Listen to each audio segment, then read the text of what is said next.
సిహోరా ప్రమాదంపై వైఎస్ఆర్సీపీ అధినేత మాజీ సీఎం వైఎస్ జగన్ దిగ్భ్రాంతి వ్యక్తం చేశారు. 7గురు తెలుగు భక్తులు మృతి చెందడంపై విచారం వ్యక్తం చేశారు. మృతుల కుటుంబాలకు వైఎస్ జగన్ ప్రగాఢ సానుభూతి తెలియజేశారు. క్షతగాత్రులు బాధిత కుటుంబాలని వెంటనే ప్రభుత్వం ఆదుకోవాలని వైఎస్ జగన్ విజ్ఞప్తి చేశారు.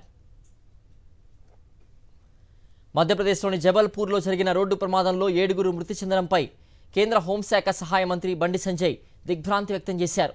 మృతులందరూ ఉప్పల్లోని నాచారానికి చెందిన వారిగా గుర్తించారు. దీంతో బండి సంజయ్ జబల్పూర్ ఎస్పీ కలెక్టర్లకు ఫోన్ చేసి మాట్లాడారు. క్షతగాత్రులకు అన్ని రకాలుగా సాయం అందించాలని అధికారులకు బండి సంజయ్ సూచించారు.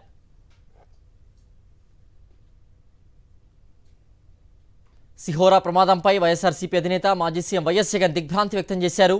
7గురు తెలుగు భక్తులు మృతి చెందడంపై విచారం వ్యక్తం చేశారు. మృతుల కుటుంబాలకు వైఎస్ జగన్ ప్రగాఢ సానుభూతి తెలియజేశారు. క్షతగాత్రులు బాధిత కుటుంబాలని వెంటనే ప్రభుత్వం ఆదుకోవాలని వైఎస్ జగన్ విజ్ఞప్తి చేశారు.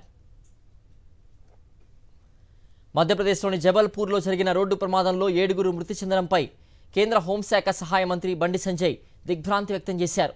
మృతులందరూ ఉప్పల్లోని నాచారానికి చెందిన వారిగా గుర్తించారు. దీంతో బండి సంజయ్ జబల్పూర్ ఎస్పీ కలెక్టర్లకు ఫోన్ చేసి మాట్లాడారు. క్షతగాత్రులకు అన్ని రకాలుగా సాయం అందించాలని అధికారులకు బండి సంజయ్ సూచించారు.